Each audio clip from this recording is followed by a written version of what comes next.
Greetings all, praise the King. Welcome to Eyewitness, an eye with an eye, where we reason to discover truth.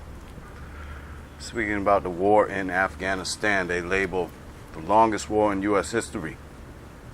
Started after 9/11 attack under the pretext that these foreign forces were invading the country to look for bin Laden. This lasted for quite some time.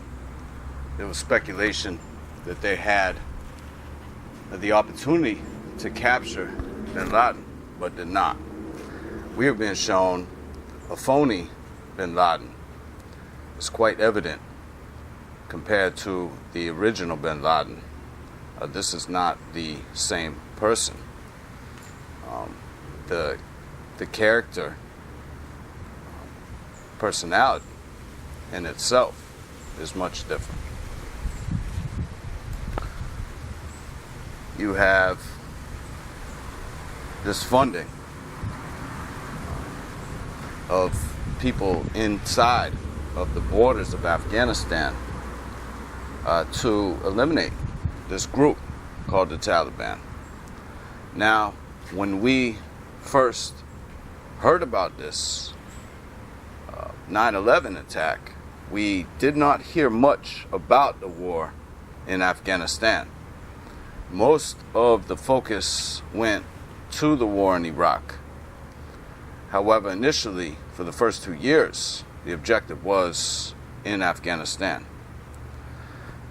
The foreign forces obviously underestimated the Taliban.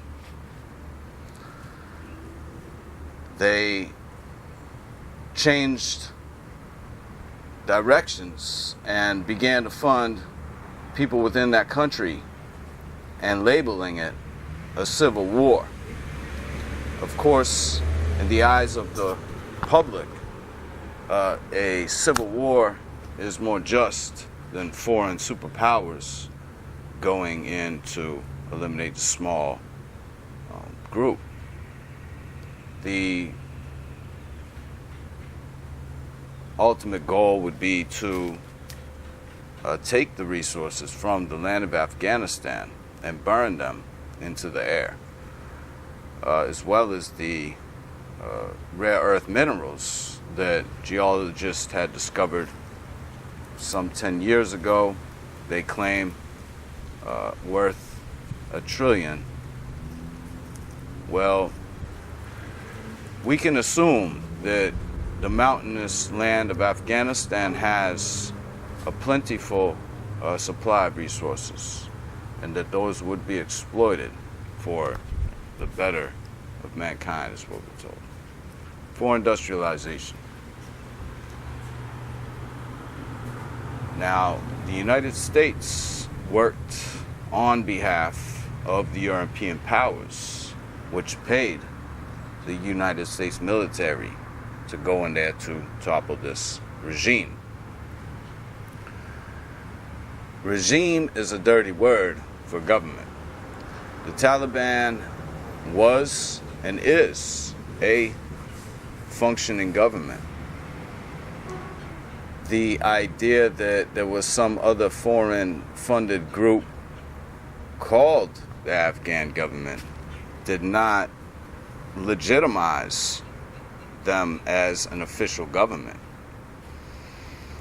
But what happened was this became like a household term. People began to throw this around, and it gives this credence that otherwise wouldn't be there, as in other labels such as Jewish. The USA is certainly a vehicle for these foreign financiers that seek the resources, and not only natural resources but human resources of Afghanistan. They seek to move the world populations towards the place, ultimate worship and servitude of the beast, to take the microchip. No man may buy or sell. In this path that we are headed, now the Taliban is the government. Even to those foreign forces that refuse to lend them the legitimacy. There is talk about the Taliban earning the legitimacy, but I think we've already established that they have earned it. Now, there was a negotiation between the pedophile Trump on behalf of the foreign investments to get out, because they had thrown so much money away, and the public was beginning to sniff these people out. So they were looking to get out of Afghanistan. So they sat down with the Taliban. Now, this in itself should raise some questions, because initially the Taliban is categorized as a terrorist organization. They're still being labeled this.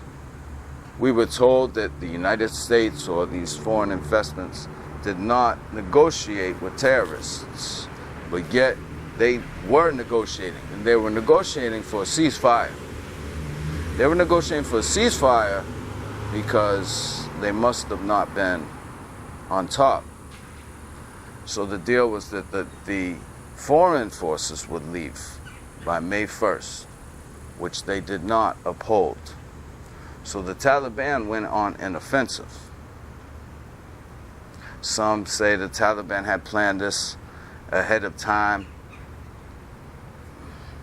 I mean, these kinds of arguments are senseless, because the Taliban is the government of Afghanistan. They see the foreign forces as not their rulers. So to say that the Taliban breached their agreement by the ceasefire, and that somehow they had already been planning this out, it's disinformation. The Taliban upholded the end of the bargain.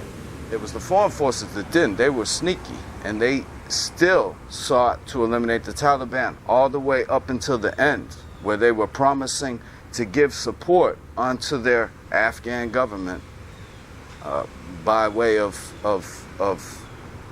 Air Force.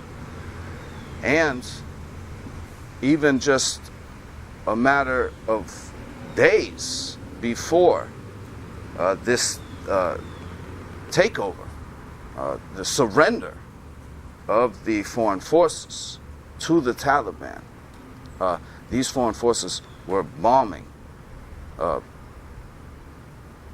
groups of people with B-52 large planes. So there was something going on with them. You know, they didn't really get it. They were losing, and they refused to believe it. They were in denial. They continued to tell the world, you know, and all the people through their communication channels that the Afghan government was well equipped to handle the Taliban. Just a month or two ago, oh yeah, they can hold it down. They can protect the capital, is what people were being told. When it collapsed on them, it became something where, well, we did what we were supposed to do. We equipped and we trained. We spent the trillion. We did the investment. It was just a matter that the people didn't want to do it. They didn't have a will. That's what they say. So, how do you measure that? No, you don't. You never prove if the fault was lying on the will of the people. But however, if you were to, you could say, well, maybe that was for a reason, that they didn't have the will. Yeah. I suppose when you go to train an army, that would be part of the process to build morale. But it's become a new game of finger pointing, as we could expect. The embarrassment is you could not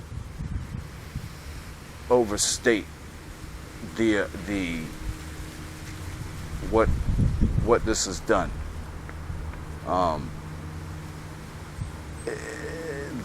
The image of this, the foreign forces desperately trying to escape, while those people that they had promised all this freedom were clinging to their expensive military craft in an attempt to fly away. Human remains were found inside the wheel of a plane, and it caused so much chaos and confusion that the foreign forces were commanded by the Taliban, because now they had surrendered. They were not in control anymore. And they were told, now bring in a few more thousand troops and clean this place up.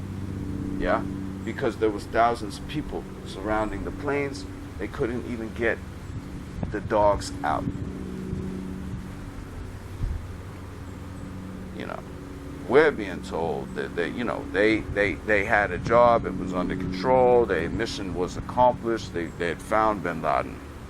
And most people just, it's not working, right? That line is not working. You know, if that was the case, then you would have pulled out after you had captured bin Laden. You know, the whole capturing bin Laden is not working. So you got a few problems with that. But the embarrassment was to that extent that that was the reaction. The reaction was to point fingers and claim that you did what you set out to do.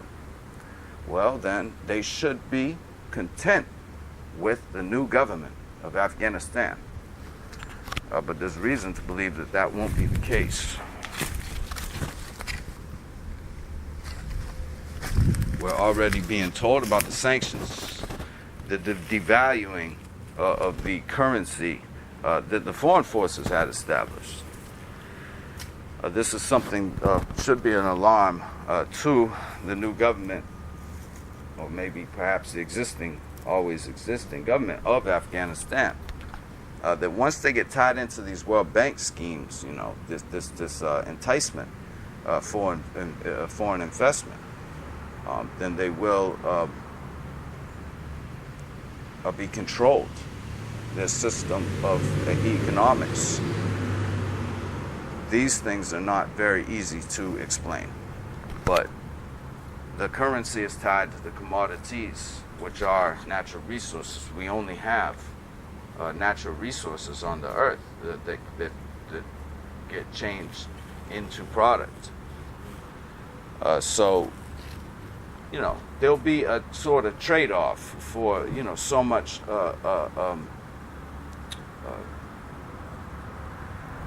access to the resources to some development.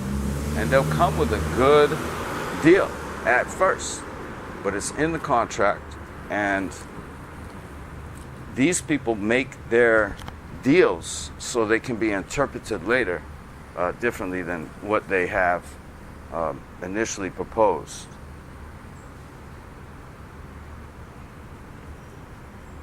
You know, so the first step that they've already taken for revenge is to cause inflation.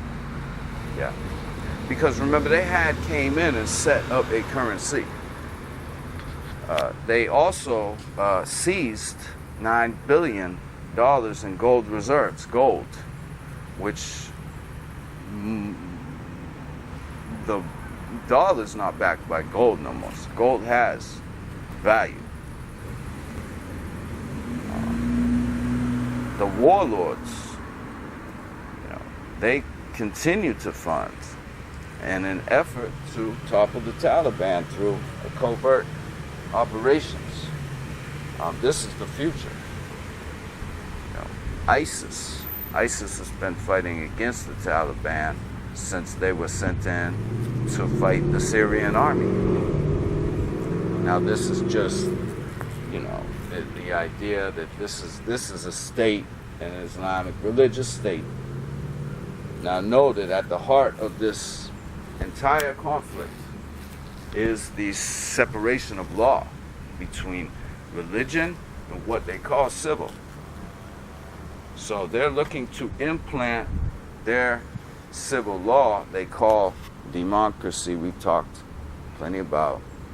But this group, the government, the Islamic Emirate of Afghanistan, has a religious law.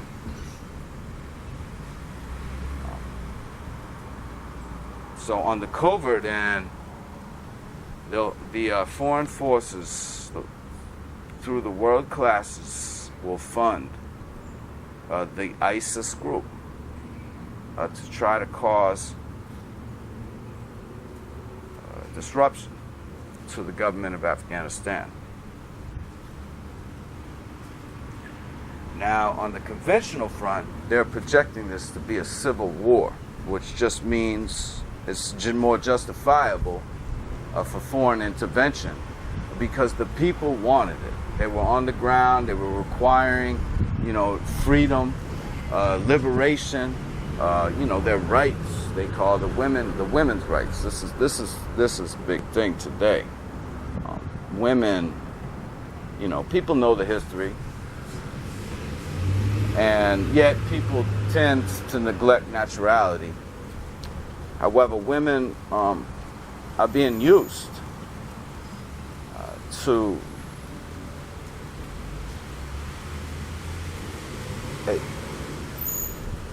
if you can convince people that women are mistreated by someone, that someone will not be liked. So it's something that's been used on me personally. I went and spoke about the Taliban at the State College here in Polk County, Winter Haven, Florida. And when the police report came out after I got arrested for resisting arrest, this kind of thing, they said I was preaching about hating women and ISIS. So this is propaganda. It's easy for these people to put these reports out. They control the communication channels from the newspaper, the television, the internet. What people see is controlled by these world classes, the same foreign forces that tried to take over the land of Afghanistan. These Western sources should not be permitted to work within this land, this region, because there's too many of them infesting the rest of the planet. That when you talk about the Taliban was painted to be the repressive, oppressive, suppressive, too-pressive organization. And they still are. And even though they have come out, whether the spokesperson really is with them or not, because we have to realize what the Western intelligence agencies have done is they've hijacked, they use this word a lot more, they've hijacked these groups, rebranded, taking their name, and then an attempt to rebrand them to the population. So even the population of Afghanistan saw that there was a difference in the factions, where they were calling some Taliban good and some Taliban bad. Well, the bad ones were the ones that were working for the intelligence agencies, whether they realized it or not.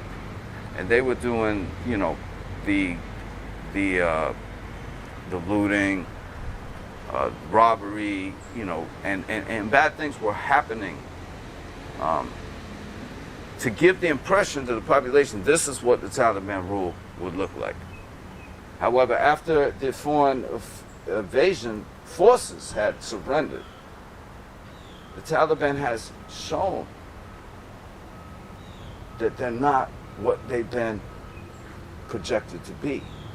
So we have to know how the propaganda has always worked against this group. And these are the images and thoughts that people have So the same propaganda is still being used in the form where the Taliban is being just portrayed as usual. That these foreign forces are so, vengeful that they won't let up. And even as how the Moors, nation Moors or whatever, got arrested recently in a case, and the one of the older members had said, "We're not sovereign citizens." They continue to classify these people like such. So they're doing the same to the Taliban. It really, in my opinion, won't matter what the Taliban does, because they're always going to be labeled as the bad ones by these Western sources. In other words, if they comply with all these, international requirements to become legitimate in the eyes of those international bodies, these world class will still label Taliban as evil.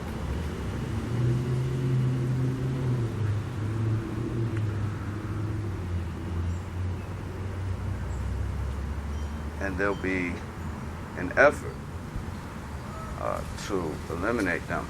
The war in Afghanistan continued. The man is seeking to destroy these groups remotely. That the man is, you talk about willpower, the man is not willing to go out into the battlefield and fight like a man. The pedophile had negotiated for a ceasefire. There was a reason for that. They could not eliminate the Taliban. And at that point, they could have been in fear that the Taliban was coming closer.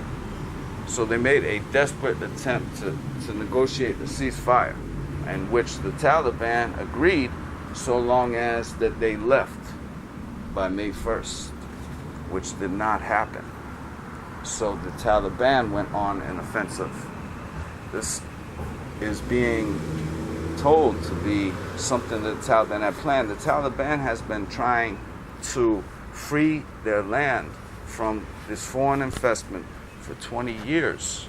So it's not a matter of something that they had coordinated. They always had this in mind. However, they upheld their end of the bargain,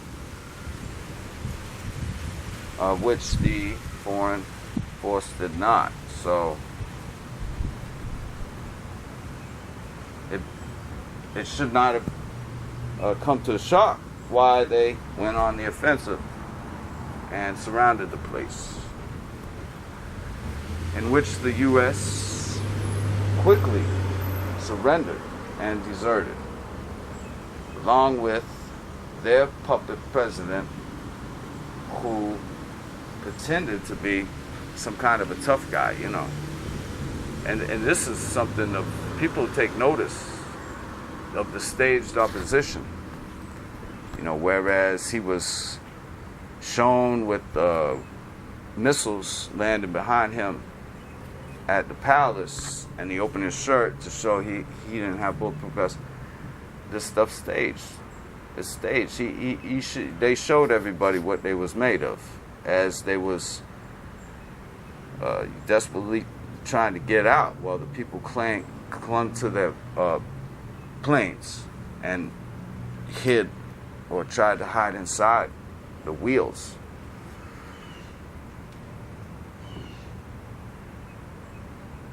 The Taliban won the war, and by their mercy,